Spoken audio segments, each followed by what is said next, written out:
As the NFL season nears its end, it seems evident that Myles Garrett will break the long-standing sack record that was set in 2001 by Michael Strahan.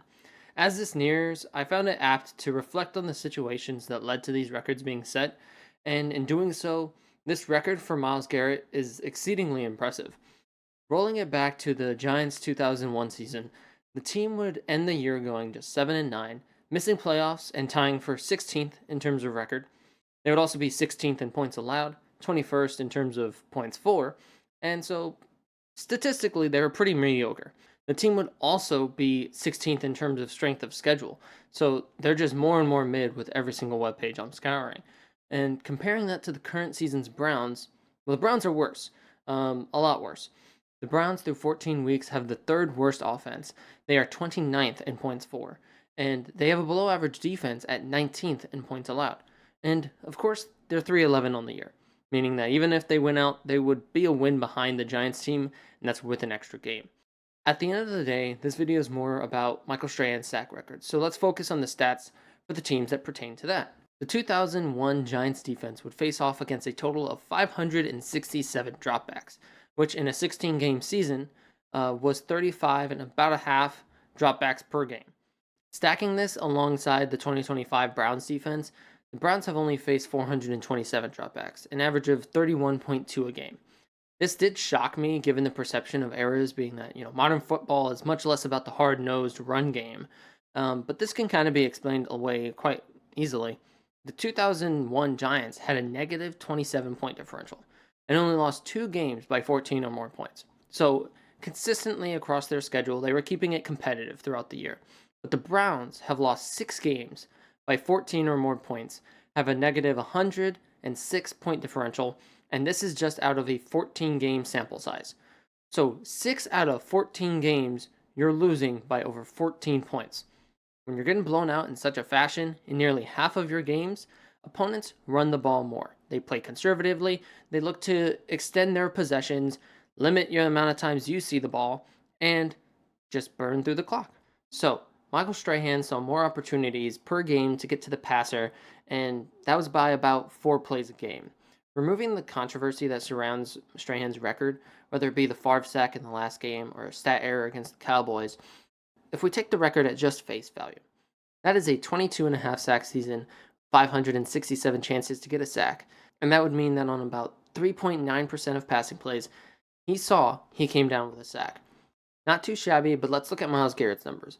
We already discussed he had 437 chances to get a quarterback on the ground. Of course, broadly speaking, screen passes exist, quick game exists, but he already has 21 and a half sacks on the year, which puts him at a 4.9% sack rate thus far through 14 games. A whole percent better than the current record that's at the top of the books. Now, I'll go ahead and throw myself to the wolves here by bringing up the person that is tied with that record with Michael Strahan, TJ Watt. TJ Watt tied Strahan's record in 2021, albeit with the asterisk of having an extra game to do so, because in the last game of the year, TJ Watt got the sack that then tied the record. In that season, TJ Watt saw 553 dropbacks at about a 32.5 per game clip and a 4% sack rate. So TJ Watt, with only about one more dropback a game when compared to Myles Garrett, had a 0.9% worse rate at the end of his season. That should do it, right? That settles this long-standing debate amongst AFC North fans. I'm sure we will find them holding hands in a field singing Kumbaya, ready to have a bonfire and roast some marshmallows after they see this video. In fact, send this video to any Steelers fans you know, and I'm sure they will agree with me. I don't believe what I just said for even a second. But I will say one thing to move away from this bitter rivalry that is between these two perennial in-division pass rushers.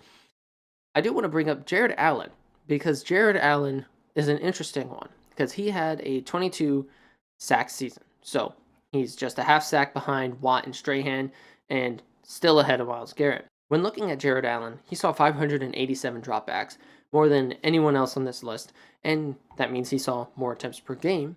And with his 22 sacks over those more attempts, that means that he came in with just a 3.7% sack rate. So comparing that to TJ Watt, comparing that to Myles Garrett, both more effective pass rushers than Jared Allen and Michael Strahan in terms of the sack rate they had. Because by doing the sack rate, I'm looking to remove some of the chance, like, oh, they saw less passes. Of course, they're going to have less sacks. And so by looking at the sack rate, I think that it's a better indication of how good of a season they had versus just, oh, well, when you're comparing a guy who's playing in 17 games to a guy who played in 12. Like the very drastic differences of errors we can see throughout the NFL. Now, getting back to that 3.7% sack rate for Jared Allen and comparing that to the 4.9 Myles Garrett currently has, this isn't to say Myles Garrett's going to end the year with that 4.9 sack rate. We could see that this 21.5 sack rate is, or sacks total, is what he ends up at. And when it's all said and done, I don't know that Myles Garrett will break this record. We have to wait and see. But regardless of that, I hope that this video has highlighted just how impressive this season has been for Myles Garrett and how out of all teams, we had to see it wasted on a 3-11 Browns squad. Thank you all for watching. Hit like, subscribe, stick around to the channel if you enjoyed the video. At Franchise Tagged, we do an in-season podcast with weekly off-season content, so I hope to see you around. Share any thoughts you have in the comments below, and God bless you.